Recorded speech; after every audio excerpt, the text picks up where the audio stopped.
विनोबाच्या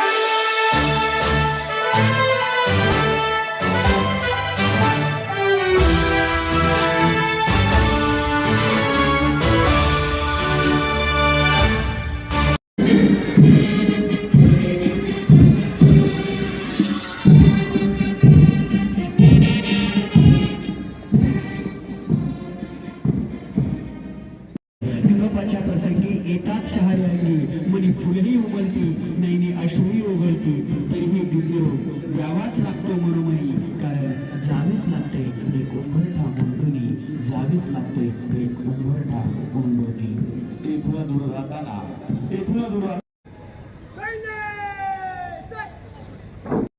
Shri Sanjayji Bhosale sir यांना त्यांनी आभार प्रदर्शन करावं, ऋणनिर्देश द्यावेत. 25 कंपन्या या महाराष्ट्रातून इलेक्शन आणि कायदा सुव्यवस्था चांगल्या प्रकारे राखण्यासाठी या ठिकाणून रवाना झाल्या होत्या आणि त्या नुकत्याच परत मागे आलेल्या आहेत. विविध ठिकाणचे बंदोबस्त असतील, नक्षल बंदोबस्त असेल किंवा आपल्या राज्यातील शांतता सुव्यवस्था असेल, अशा वेळी सदोदित आमचे जवान सतत विविध ठिकाणी बाहेर असतात आणि त्यांचे कुटुंबीय त्यांना अत्यंत खंबीरपणे साथ देत असतात. या सर्वांचंच मी माझ्या सर आज जे किती लोकांना प्रशिक्षण मिळालं आणि कसं पाहताय त्याला? आज आमच्या राज्य राखीव पोलीस बल गट क्रमांक 7 मध्ये पूर्ण महाराष्ट्राचे जे राज्य राखीव पोलीस बल गट आहे त्यांचे टोटल 316 लोक प्रशिक्षणार्थी 9 महिन्यासाठी आमच्याकडे ट्रेनिंगसाठी आले होते आणि आज त्यांचं पासिंग आउट परेड होतं. त्यासाठी आम्हाला माननीय उपमहानिरीक्षक राज्य राखीव पोलीस बल परिक्षेत्र पुणे श्री मगर सर इकडे आलेले, त्यांचे पण मार्गदर्शन आम्हाला लाभलेले आणि बरेच पालक उपस्थित दौंडचे नागरिक बाकी सर्व लोकांनी इकडे येऊन आम्हाला खूप सहकार्य केलेलं आहे. त्यासाठी आम्हाला पण पहिल्यांदाच आमच्या गटात मूलभूत प्रशिक्षण चालू होतं. तर सर्वांना खूप खूप धन्यवाद सांगतो आणि आम्हाला पण खूप आनंद वाटला की पहिल्यांदाच माझा पण एक्सपिरियन्समध्ये एक POP आम्ही हे केलेलं आहे. त्यामुळे सर्वांना परत एकदा धन्यवाद सांगतो, थांबतो. जय हिंद.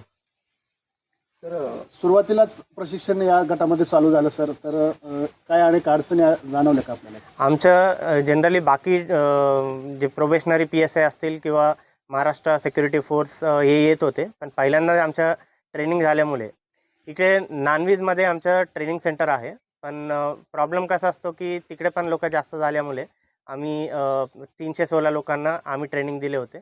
पहिल्यांदा असल्यामुळे आमच्याकडे जे प्रशिक्षक होते त्यांना पण थोडं गायडन्स वगैरे मधून आम्हाला मिळाले होते. पण शेवटी आम्ही 9 महिने खूप चांगल्या पद्धतीने त्यांचं प्रशिक्षण झालेलं आहे.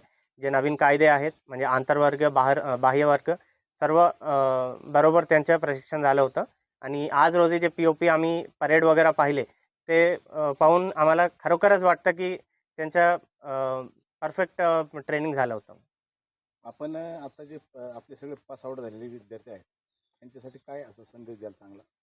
आमचं राज्य राखीव पोलीस बल स्पेशली महाराष्ट्र पोलीसमध्ये पूर्ण भारतात आम्ही फिरतो आणि पूर्ण भारतात आम्ही कायदा व्यवस्था बंदोबस्त असतील, इलेक्शन बंदोबस्त असतील, आम्ही त्यांना ट्रेनिंग असं दिलेलं आहे की भारतात कुठेही जावं त्यांना.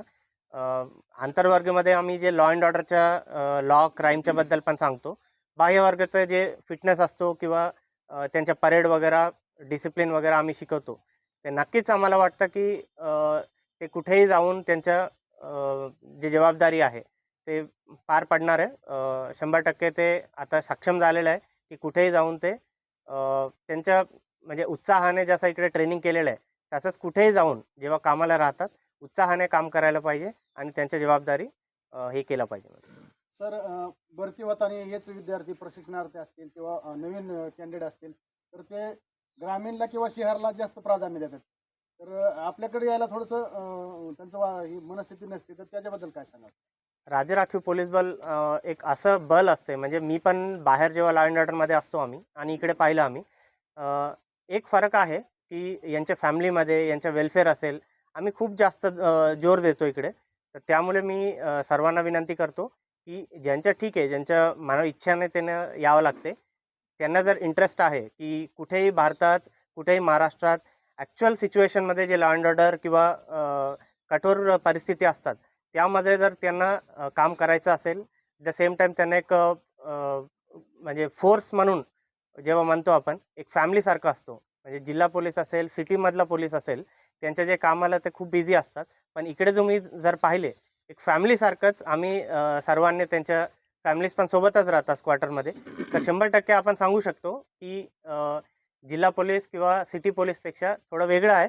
पण तरी असं नाही आहे की ते 100% त्यांच्या मनातून जर काम केले तर सक्सेसफुल होणार. आपल्या आता या गट नंबर 7 मध्ये नवीन जे भरती होणारे आहे, आता नवीन भरती होणाऱ्यामध्ये किती जागा आहेत आणि त्यांच्यासाठी काय आव्हान करणार? टोटल आमच्याकडे गट 7मध्ये 165 वेकेन्सीज आहे आणि त्यासाठी त्यांच्या भरती होणार आहे. म्हणजे जे प्रोसिजर चालू होणार आहे, अजून थोडा टाईम आहे जेव्हा आम्ही डेट देणार आहे. त्यासाठी जे ट्रेनिंग वगैरे त्यांना लागते, म्हणजे जे कॉम्पिटिटिव्ह एक्झाम्स आहे, बाह्यवर्ग पण आहे आणि आंतरवर्ग पण आहे. तर त्यासाठी त्यांना प्रिपरेशन आत्तापासूनच चालू करायला पाहिजे. म्हणजे एवढं कॉम्पिटिशन झालेलं आहे की खरं पाहिलं तर म्हणजे ॲक्च्युअल जे क्वालिफिकेशन आहे यांच्या 12वीचं हे म्हणतो आपण, पण ग्रॅज्युएशन करून डिप्लोमा करून बरेच लोक येत आहेत.